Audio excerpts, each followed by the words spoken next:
Okay students, तो अभी हम पढ़ रहे थे सिग्निफिकेशंस। हम लोगों ने थर्मोडायनामिक्स के फर्स्ट ला के सिग्निफिकेशंस पढ़े। 3 सिग्निफिकेशंस थे, तो बड़ी आराम से पढ़ लिए, ठीक है ना। और अब हम नेक्स्ट पढ़ते हैं एप्लीकेशन। क्या है ना कि फर्स्ट लॉ ऑफ थर्मोडायनामिक्स है, उसका थर्मोडायनामिक्स में बहुत यूज़ है, ठीक है ना। तो बहुत यूज़ होने की वजह से उसको हम बहुत डीपली तरीके से पढ़ते हैं। बहुत जितना सिलेबस में है उतना तो अच्छी तरीके से उसको हम पढ़ें, ठीक है ना। तो आता है एप्लीकेशंस ऑफ थर्मोडायनामिक्स, ठीक। एप्लीकेशंस में क्या होता है कि कुछ थर्मोडायनामिक्स है जो कहाँ कहाँ किस किस एप्लीकेशन में किस किस रूप से उपयोग होता है, ठीक। उससे पहले क्या होता है, उससे पहले कुछ प्रोसेस होती हैं जो थर्मोडायनामिक्स में एप्लीकेशंस को यूज करते समय हम उपयोग करें, ठीक है। तो सबसे पहले हम उन प्रोसेस के बारे में जानते हैं। उन प्रोसेस के बारे में जानने के बाद में ही हम एप्लीकेशंस को उन प्रोसेस के अंदर में पढ़ेंगे, क्लियर है। सबसे पहले हम प्रोसेस जानते हैं, क्लियर। तो सबसे पहली प्रोसेस होती है थर्मोडायनामिक्स की एप्लीकेशंस के लिए। जो सबसे पहली प्रोसेस होती है उस प्रोसेस को कहते हैं आइसोथर्मल प्रोसेस। क्या कहते हैं? आइसोथर्मल प्रोसेस, क्लियर है। तो जो पहली प्रोसेस होती है उसको कहते हैं आइसोथर्मल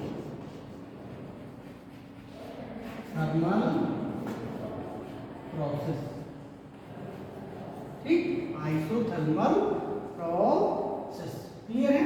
दूसरी कहते हैं आइसोबारिक प्रोसेस, आइसोचोरिक प्रोसेस, ठीक है ना। एडियाबैटिक प्रोसेस और साइक्लिक प्रोसेस, क्लियर है। 4-5 प्रोसेस आराम से, और जो अभी हम आगे पढ़ेंगे एप्लीकेशन उसमें यूज होती है, क्लियर। आइसोथर्मल प्रोसेस, दूसरा आइसोबैरिक प्रोसेस, ठीक है। तीसरा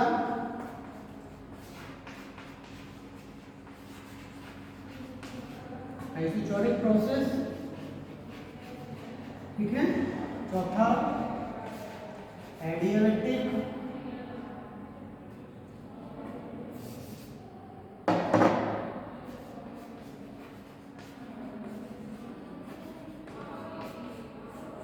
प्रोसेस, और पांचवा साइक्लिक, क्या?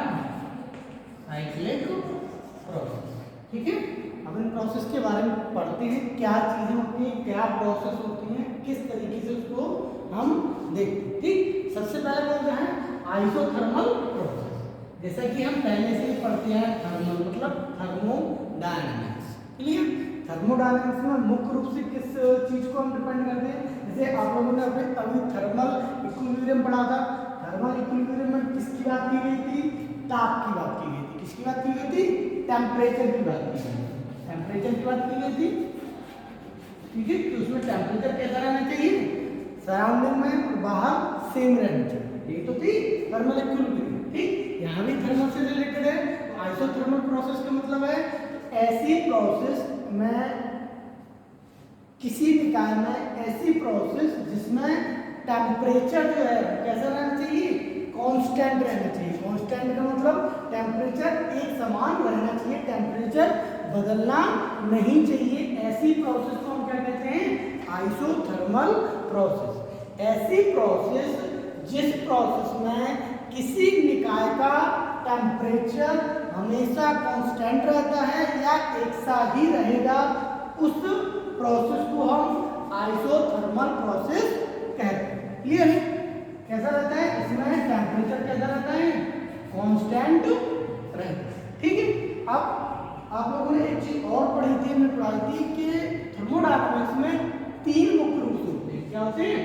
3 होते हैं, ताप, दाब और आयतन, ठीक। यही 3 मुख्य पैमाने होते हैं जो थर्मोडायनामिक्स में हर बार यूज होंगे, एवरी बार होंगे, ठीक है। अब इस प्रोसेस में क्या है? टेम्परेचर तो कांस्टेंट है, टेम्परेचर तो कांस्टेंट है। तो जब टेम्परेचर कांस्टेंट रहेगा तो दाब और आयतन क्या होंगे? इंटरचेंज करते रहेंगे, बदलते रहेंगे, बदलाव इनमें होता है, क्लियर। तो इसमें आइसोथर्मल प्रोसेस में जो आपका टेम्परेचर है वो कांस्टेंट रहता है और जो दाब और आयतन है वो बदलता है, क्लियर है। अब दूसरी है आइसोबारिक प्रोसेस। आइसोबारिक प्रोसेस क्या चीज है, ठीक है ना। आप लोगों ने पढ़ा होगा दाब। दाब का जो मात्रक होता है क्या होता है, दाब का मात्रक होता है पास्कल। क्या होता है, पास्कल। लेकिन एक और होता है जिसको हम बार कहते हैं, क्या कहते हैं, बार। ठीक, इसी से हम समझ सकते हैं जैसे इसमें टेम्परेचर कांस्टेंट रहता था तो इसमें क्या कांस्टेंट रहेगा, आइसोबारिक में इसी प्रकार से जो दाब रहेगा, प्रेशर रहेगा, क्या प्रेशर रहेगा वो कैसा रहेगा, वो कांस्टेंट रहेगा। तो जो प्रेशर रहेगा वो कांस्टेंट रहेगा तो आयतन और ताप ये क्या करते रहेंगे, ये चेंज ओवर करते रहेंगे, चेंजमेंट में होता रहेगा। इसकी अगर परिभाषा लिखेंगे तो इसकी परिभाषा ऐसे लिखेंगे, ऐसी प्रोसेस जिसमें किसी निकाय में प्रेशर तो कांस्टेंट रहता है जबकि आयतन और तापमान में बदलाव देखने को मिलता है, बदलाव होता रहता है, ऐसी प्रोसेस को हम आइसोबारिक प्रोसेस कहते हैं। क्लियर है। इसी तरीके से थर्ड है आइसोचोरिक प्रोसेस। इसमें क्या होता है, इसमें आयतन आपका कांस्टेंट रहता है। कैसा रहता है, आयतन आपका वॉल्यूम होता है जो कैसा रहता है, वो कांस्टेंट रहता है। इसकी परिभाषा सेम उसी तरीके से लिखेंगे, इसकी लिखी है, इसकी लिखी है, इसकी भी लिख लेंगे। इसमें आयतन जो होता है वो कांस्टेंट रहता है और ताप और दाब में बदलाव होता है। क्लियर है। इसके बाद आता है एडियाबैटिक, ठीक है ना।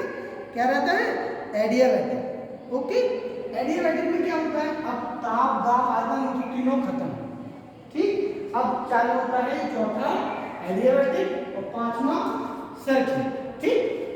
पहले एडियाबैटिक पढ़ते हैं फिर सर्किट। एडियाबैटिक में क्या होता है, एडियाबैटिक में ये होता है कि जब किसी निकाय को या सिस्टम को हम ऊर्जा देते हैं, ठीक, या उससे लेते हैं, है ना, ये तो होता है सिस्टम को ऊर्जा देना या सिस्टम को ऊर्जा लेना।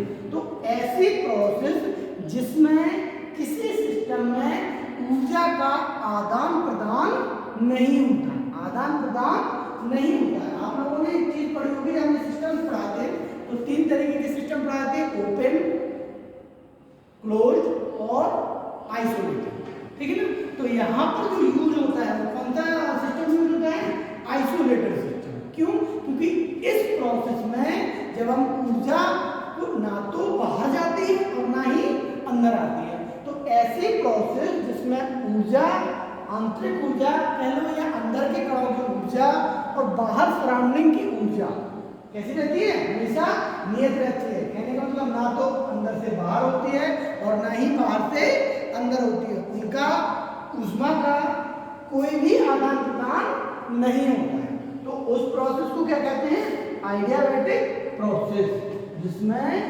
ऊष्मा का सराउंडिंग से कोई आदान प्रदान, सराउंडिंग इंटरनल से ऊष्मा का इंटरनल और सराउंडिंग क्या होता है, आसपास का वातावरण, जो आइसोथर्मल में हमने आपको बताया था, ठीक है ना।